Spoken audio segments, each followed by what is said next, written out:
नमस्कार साथियों, स्वागत है आपके अपने यूट्यूब चैनल एजुकेशनल ज्ञान केंद्र पे। हम लोग बायोलॉजी का अध्याय 1 जीवों में जनन पढ़ रहे थे। उसमें हम लोगों ने चैप्टर में जितने भी महत्वपूर्ण टॉपिक हैं, महत्वपूर्ण नोट्स हैं, उनके बारे में हम लोगों ने पढ़ लिया था। लगभग 3 वीडियो उसके विषय में बनी थी। अगर आपने वह वीडियो नहीं देखा है तो चैनल के playlist class 12th biology notes के नाम से है, उसमें जा कर के देख लें।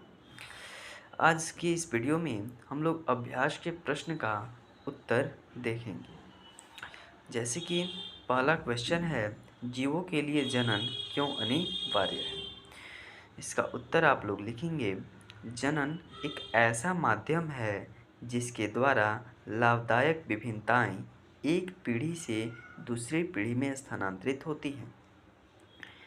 अतः जनन जैव विकास में भी सहायक होता है। इन समस्त कारणों के आधार पर कहा जा सकता है कि जनन जीवों के लिए अनिवार्य है। दूसरा प्रश्न है, जनन की अच्छी विधि कौन सी है और क्यों? तो जनन की अच्छी विधि लैंगिक जनन है, क्योंकि लैंगिक जनन जैव विकास में सहायक होता है तथा लैंगिक जनन में जीवों की संख्या भी बढ़ती है। अतः लैंगिक जनन ही सबसे अच्छी विधि है। तीसरा, अलैंगिक जनन द्वारा उत्पन्न हुई संतति को क्लोन क्यों कहा जाता है? आकारिक इसका उत्तर लिखेंगे, आकारिकीय एवं आनुवंशिक रूप से एक समान जीव क्लोन कहलाते हैं। अलैंगिक जनन द्वारा उत्पन्न संतति आनुवंशिक एवं आकारिकीय रूप से अपने जनन के एकदम समान होती है, अतः इसे क्लोन कहते हैं। 4 नंबर प्रश्न है, अलैंगिक जनन के परिणाम स्वरूप बने संतति को जीवित रहने के अच्छे अवसर होते हैं। क्यों? क्या यह कथन हर समय सही होता है? उत्तर लिखेंगे, युग्मकों की उत्पत्ति एवं निषेचन के कारण नए तथा बेहतर गुणों युक्त संतति का जन्म होता है। अतः लैंगिक जनन के परिणाम स्वरूप उत्पन्न संतति के जीवित रहने के अच्छे अवसर होते हैं।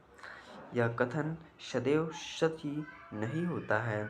जनकों के रोगग्रस्त होने पर वह रोग आने वाली पीढ़ियों में स्थानांतरित हो जाता है। 5 नंबर प्रश्न, अलैंगिक जनन द्वारा बनी संतति लैंगिक जनन द्वारा बनी संतति से किस प्रकार से भिन्न है? अलैंगिक जनन से बनी संतति, इसमें संतति जल्दी विकसित हो जाते हैं।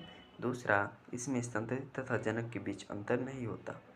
लेकिन लैंगिक जनन से बनी संतति, इसमें संतति विकसित होने में लंबा समय लेता है। और दूसरा, संतति एवं जनक पीढ़ी के सदस्यों के बीच कई विभिन्नताएं पाई जाती हैं। 6 नंबर प्रश्न, अलैंगिक तथा लैंगिक जनन के मध्य विभेद स्थापित करें।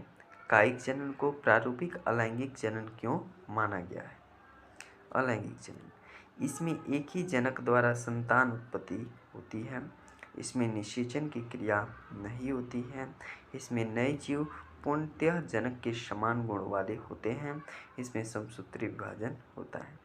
लैंगिक जनन में देखेंगे तो इसमें संतान की उत्पत्ति के लिए प्रायः 2 जनकों की आवश्यकता होती है। दूसरा, इसमें निषेचन की क्रिया होती है।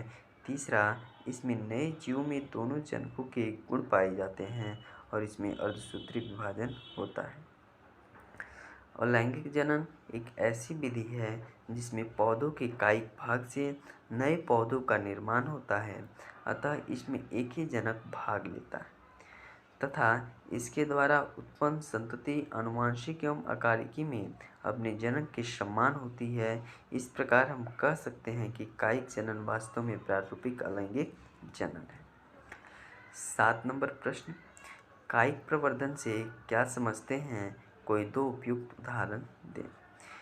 इस प्रक्रिया के में मातृपादप के कायिक अंगों द्वारा नए पादपों का निर्माण होता है। कायिक जनन या कायिक प्रवर्धन कहते हैं। जड़ों द्वारा शकरकंद, शतावर, पुदीना, तनों द्वारा आलू, अदरक और हल्दी।